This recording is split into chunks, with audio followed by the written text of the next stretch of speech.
नमस्कार, तुम्हा सर्वांचं पुन्हा एकदा खूप खूप मनापासून स्वागत।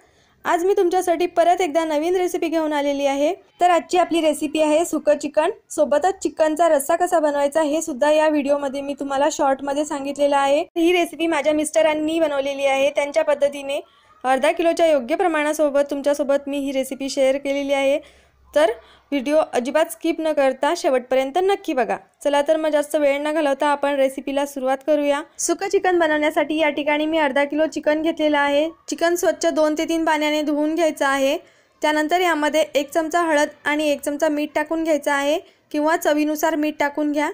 आणि हळद आणि मीठ चिकनच्या प्रत्येक फोडीला आपल्याला छान असं चोळून घ्यायचं आहे। त्यानंतर 15 ते 20 मिनिट चिकन आपल्याला मुरत ठेवायचं आहे। चिकन मुरेपर्यंत चिकनसाठी फोडणी तयार करून घेऊया। त्यासाठी या ठिकाणी कढईमध्ये मोठे 3 चमचे एवढं तेल गरम करून घ्यायचं आहे। त्यामध्ये खडे मसाले टाकून घ्यायचे आहेत। खड्या मसाल्यांमध्ये या ठिकाणी 2 तमालपत्र, 1 कर्णफूल, 5 ते 6 काळे मिरे आणि 2 दालचिनीचे तुकडे घेतलेले आहेत। आणि सोबतच 1 चमचा जिरे टाकून घ्यायचे आहे। जिरे छान तडतडले की त्यामध्ये 1 मोठ्या आकाराचा बारीक चिरलेला कांदा तेलामध्ये टाकून घ्यायचा आहे। कांदा आपल्याला जास्त लाल होऊ द्यायचा नाही, हलकासा गुलाबी होईपर्यंत कांदा तेलामध्ये छान परतून घ्यायचा आहे। या ठिकाणी कांद्याला हलकासा गुलाबी होईपर्यंत मी छान परतून घेतलेला आहे। तोपर्यंत आपलं चिकन सुद्धा छान असं मुरलेलं आहे। आता हे चिकन तेलामध्ये टाकून घ्यायचं आहे।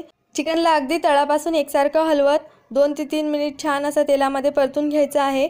सुरुवातीला यामध्ये आपण फोडणीमध्ये खडे मसाले टाकल्यामुळे चिकनमध्ये छान असा खड्या मसाल्यांचा फ्लेवर उतरतो। 2 ते 3 मिनिट चिकन छान एकसारखं परतून झाल्यानंतर त्यामध्ये ताजी बारीक चिरलेली मेथी यामध्ये टाकून घ्यायची आहे। या ठिकाणी मी जवळपास 100 ग्रॅम एवढी मेथी स्वच्छ धुवून आणि बारीक कापून घेतलेली आहे।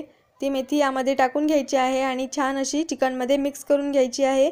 त्यानंतर 1 मोठ्या आकाराचा टोमॅटो बारीक चिरलेला तो सुद्धा चिकन मध्ये टाकून घ्यायचा आहे आणि चिकन बरोबर छान असा परतून घ्यायचा आहे। या ठिकाणी टोमॅटो मी चांगला परतून घेतलेला आहे। त्यानंतर यामध्ये बारीक चिरलेली भरपूरशी कोथिंबीर टाकून घ्यायची आहे आणि परत एकदा छान सगळं मिक्स करून घ्यायचं आहे। आता कढईवरती झाकण ठेवून चिकनची चांगली 6 ते 7 मिनिट अशी वाफ काढून घ्यायची आहे। तोपर्यंत आपण चिकनसाठी वाटण बनवून घेऊया। वाटण्यासाठी हे बघा, या ठिकाणी सगळ्यात आधी मी खोबरं घेतलेलं आहे। खोबरं या प्रकारे मी गॅसवरती भाजून घेतलेलं आहे। तुम्ही तव्यावरती सुद्धा भाजून घेऊ शकता। या ठिकाणी मी खोबऱ्याच्या अर्ध्या वाटीतील अर्ध खोबरं घेतलेलं आहे। भाजून घेतलेलं खोबरं थंड झाल्यानंतर त्याचे अगदी पातळ पातळ काप करून घ्यायचे आहे आणि अजिबात पाण्याचा वापर न करता अगदी बारीक असं वाटून घ्यायचं आहे। तुम्ही बघू शकता या ठिकाणी खोबरं मी अगदी बारीक असं वाटून घेतलेलं आहे। त्यानंतर यामध्ये 4 काजू, 8 ते 10 लसणाच्या पाकळ्या आणि छोटे छोटे 4 आल्याचे तुकडे टाकून घेतलेले आहे। ते सुद्धा मी खोबऱ्याबरोबर अगदी बारीक असे वाटून घेतलेले आहे। आता वाटण बनेपर्यंत तुम्ही बघू शकता या ठिकाणी चिकनला सुद्धा चांगली वाफ बसलेली आहे। करून घेतलेलं वाटण चिकन मध्ये टाकून घ्यायचं आहे आणि चिकन बरोबर छान असं मिक्स करून घ्यायचं आहे। चिकनला अगदी तळापासून छान एकसारखं असं परतून घ्यायचं आहे, म्हणजे चिकनच्या प्रत्येक फोडीला वाटण चांगलं लागेल। त्यानंतर यामध्ये सुके मसाले टाकून घ्यायचे आहे। सुक्या मसाल्यांमध्ये 3 चमचे काश्मीरी लाल तिखट या ठिकाणी मी टाकून घेतलेला आहे। तुम्ही तुमच्या आवडीप्रमाणे तिखट कमी जास्त करू शकता। परत एकदा छान मिक्स करून घेतल्यानंतर यामध्ये 1 चमचा गरम मसाला टाकून घेतलेला आहे। गरम मसाल्याऐवजी तुम्ही 1 चमचा चिकन मसाला वापरला तरी चालेल।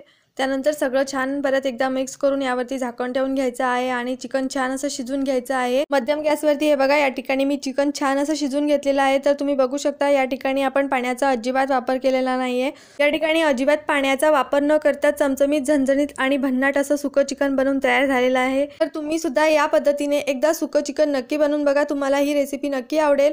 तर रेसिपी कशी वाटली हे मला कमेंट्स करून नक्की सांगा। आता हे बघा, या ठिकाणी जेवढं पाहिजे तेवढं सुकं चिकन मी बाजूला काढून घेतलेलं आहे। कढईमध्ये शिल्लक राहिलेल्या चिकन मध्ये या ठिकाणी मी गरम करून पाणी टाकून घेतलेलं आहे। त्यामध्ये आपल्याला अजिबात मसाले वगैरे वापरायची आवश्यकता नाही आहे, कारण सुरुवातीलाच आपण भरपूर असे मसाल्यांचा वापर किंवा वाटणाचा वापर केलेला आहे। त्यामुळे रस्सा सुद्धा छान असा बनलेला आहे चिकनचा, तुम्ही बघू शकता। तर तुम्ही सुद्धा या साध्या सोप्या पद्धतीने एकदा चिकन नक्की बनवून बघा। तुम्हाला रेसिपी कशी वाटली हे कमेंट्स करून नक्की सांगा। रेसिपी आवडली असेल तर व्हिडिओला लाईक करा, शेअर करा आणि चॅनलला सबस्क्राईब करा।